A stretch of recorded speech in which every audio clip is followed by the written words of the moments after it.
नमस्कार साथियों 500 important question जो कि इलेक्ट्रिशियन के मोस्ट इंपॉर्टेंट क्वेश्चन है उसकी अपनी जो सीरीज चल रही है उसका पार्ट 3 है। 2 पार्ट अपने कंप्लीट कर लें। अगर आपने 2 पार्ट नहीं देखे तो आप जाकर देख सकते हैं। साथियों आज का पहला क्वेश्चन है, वोल्टमीटर किस लिए प्रयोग करते हैं। दोस्तों जो वोल्टमीटर होता है साथियों वो वोल्टेज मेजर करने के लिए यहाँ पर काम आता है।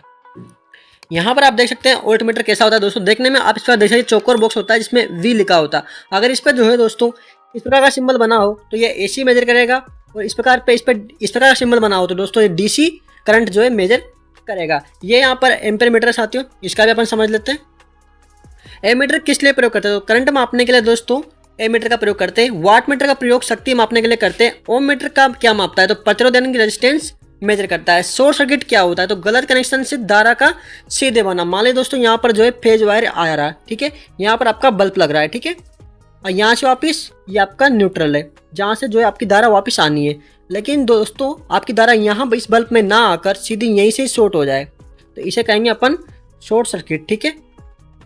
साथ ही ये सभी क्वेश्चंस आपके जो है एग्जाम में, और आप कहीं इंटरव्यू देने जा रहे हो किसी प्राइवेट या गवर्नमेंट कंपनी में, तो दोस्तों वहाँ पर जो है आपको ये बहुत ही हेल्पफुल होने वाले, बहुत ही important short one line question है। ओवरलोड क्या होता है, सर्किट में अधिक करंट बना ओवरलोड कहलाता है। बिल्कुल लाइन टू लाइन क्वेश्चन है दोस्तों, point two point. Electric current किसे कहते हैं, तो इलेक्ट्रॉन की प्रवाह हुई विद्युत धारा यानी कि इलेक्ट्रिक करंट कहते हैं। डायरेक्ट करंट डीसी क्या होता है, तो एक ही दिशा में प्रवाहित धारा को डीसी धारा कहते हैं।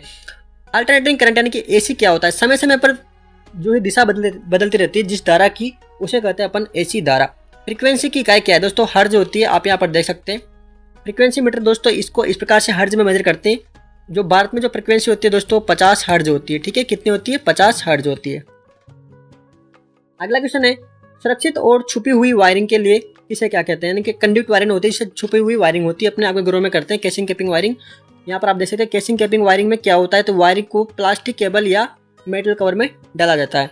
स्विच बोर्ड में क्या क्या होता है, तो यहाँ पर एमसीबी लगी होती है, आरसीसी लगी होती है, मेन स्विच बोर्ड और इंडिकेटर वहाँ पर होते हैं। आप यहाँ पर देख सकते हैं दोस्तों। मेन स्विच का काम क्या है, पूरे स्विच को ऑफ कर देना मेन स्विच का काम होता है। फ्यूज में तार किसका होता है, ठीक है, फ्यूज तार तांबे या एलो का होता है। यहाँ पर देख सकते हैं साथियों इस प्रकार के दो फ्यूज वायर होते हैं जो है अलग अलग क्षमता के हिसाब से अपन इसको लाते हैं, और जो आपका फ्यूज होता है उसमें इसको लगाया जाता है।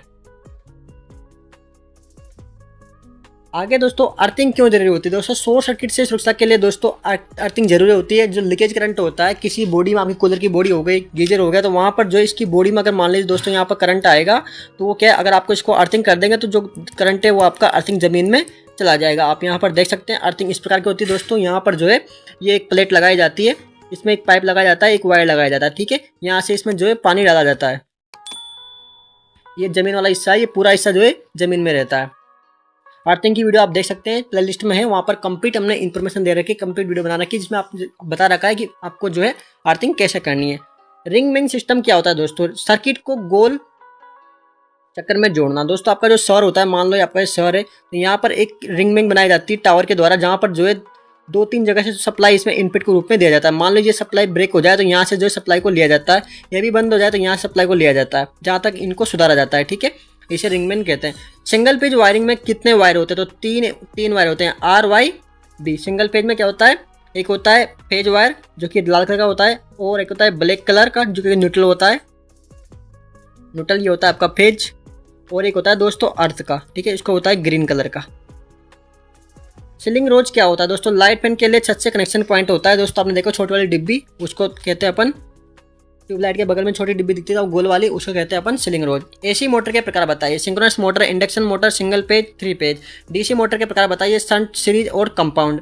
सिंक्रोनस मोटर किसे कहते हैं, जो वो जिसकी गति स्थिर रहती है, क्या होती है, सिंक्रोनस मोटर कहलाती है, जिसकी मोटर जो है बिल्कुल स्थिर रहती है।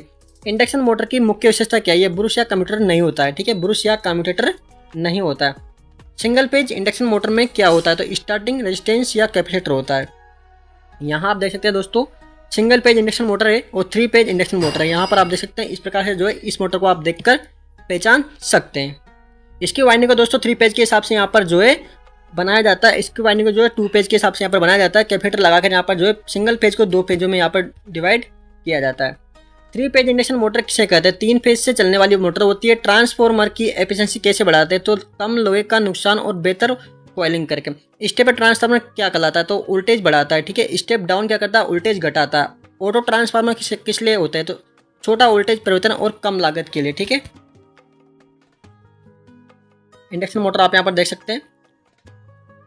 अगला दोस्तों फ्यूज क्यों जलता है, तो ओवरलोड या शॉर्ट सर्किट से दोस्तों यहाँ पर जो है फ्यूज जल जाता है। एमसीबी क्यों ट्रिप होती है, तो ओवरलोड हो जाए या शॉर्ट हो जाए कोई भी तार, तो वहाँ पर एमसीबी ट्रिप हो जाती है। आरसीसी क्यों जरूरी होती है, अर्थ लीकेज से सुरक्षा के लिए जो है आपको एमसीबी जो आरसीसी होती है वो जरूरी होती है। पीपीई में क्या होता है दोस्तों, ग्लव्स होते हैं, बूट्स होते हैं, हेलमेट होते हैं, इंसुलेटिंग मेटल, यानी कि कुल मिला के जो आपके सुरक्षा उपकरण होते हैं दोस्तों किसी भी पर्सन के, वो पीपीई कहलाते हैं। इंसुलेशन टेस्टर किस लिए होता है, तो वायर या उपकरण की इंसुलेशन जांच के लिए। यहाँ आप देख सकते हैं कोई भी शॉर्ट होगा तो यहाँ पर जो है फ्यूज आपका जल जाएगा या आपकी जो एमसीबी होगी वो जो है ट्रिप हो जाएगी। कंटिन्यूटी टेस्ट का उपयोग क्या है, तो सर्किट में ब्रेक होने की जांच करने के लिए। CO2 फायर एक्सटिंग्विशर किस लिए होता है, तो इलेक्ट्रिक आग बुझाने के लिए करते हैं। ड्राई पाउडर एक्सटिंग्विशर किस लिए होता है, तो इलेक्ट्रिक या सामान्य आग दोनों के लिए कर सकते हैं। इलेक्ट्रिक शॉक से बचाव कैसे करते हैं, हाथ कैसे कर सकते हैं। इलेक्ट्रिक शॉक यानी कि जो बिजली होती है उससे अपन झटका ना लगे उसके लिए आपको क्या करना होगा, सूखे हाथ आपके होने चाहिए। इंसुलेटेड टूल्स और पीपी आपको पास होना चाहिए। वर्क परमिट किस लिए होता है, तो किसी भी विद्युत कार्य की अनुमति के लिए यहाँ पर वर्क परमिट होता है। यहाँ पर आप देख सकते हैं दोस्तों, इसको बोलते हैं मेगर, जो कि इंसुलेशन टेस्टर इसको कहते हैं। ये जो है शॉर्ट सर्किट और आपकी कंटिन्यूटी टेस्ट के लिए यहाँ पर इसको प्रयोग किया जाता है। कैपेसिटर किसे कहते हैं, तो कैपेसिटर किसे कहते हैं, तो ऊर्जा संग्रह करने वाला उपकरण होता है। इंडक्टर किसे कहते हैं, तो चुंबकीय क्षेत्र में ऊर्जा संग्रह करने वाला यंत्र होता है। डायोड क्या करता है, धारा को केवल एक दिशा में बहने देता है। रेक्टिफायर किस लिए है, तो एसी को डीसी में बदलता है। इन्वर्टर क्या करता है, डीसी को एसी में बदलता है। यहाँ पर आप समझ सकते हैं रेक्टिफायर जो होता है वो आपके जो घरों में सप्लाई आती है उसको डीसी में बदलता है, ठीक है। और जो इन्वर्टर होता है आपका वो उसको बैटरी से सीधे आपको एसी में बना के देता है। जो आपके घर में लगा होता है इन्वर्टर, लाइट जाने पे चालू होता है, इसको बोलते दोस्तों कैपेसिटर। इसमें इस हिसाब से इसकी जो क्षमता नापी जाती है एमएफडी में, माइक्रोफेरेड में, कितने माइक्रोफेरेड का आपका जो है कैपेसिटर है। बैटरी की इकाई क्या है दोस्तों, बैटरी क्या है, एम्पेयर हावर होती है। जनरेटर जो होता है दोस्तों, जनरेटर किसे कहते हैं, वो करता है यांत्रिक ऊर्जा को विद्युत ऊर्जा में, यानी कि किसी भी जो है यहाँ पर आपका जनरेटर हो गया, यहाँ पर शाफ्ट लगी रहती है, शाफ्ट को जो यहाँ पर अपन घुमाएंगे किसी भी बेल्ट पुली के द्वारा इसको घुमाएंगे तो ये हो गया आपकी यांत्रिक ऊर्जा, जिससे घुमाएंगे वो यांत्रिक ऊर्जा हो गई। और यहाँ पर जो ये अपन को देगा विद्युत ऊर्जा, ठीक है। लैंप का प्रकार क्या है, तो इंडिकेशन लैंप और फ्लोरोसेंट लैंप और एलईडी, इस प्रकार से दोस्तों यहाँ पर लैंप होते हैं। इलेक्ट्रिक बेल कैसे काम करता है, तो इलेक्ट्रोमैग्नेटिक के स्ट्राइविंग के कारण यहाँ पर जो है काम करता है। साथियों आज अपन ने जो है यहाँ पर आप देख सकते हैं बैटरी की एम्पेयर आवर है, 100 एम्पेयर आवर की बैटरी दोस्तों 1 घंटे तक 100 एम्पेयर से ले सकते हैं।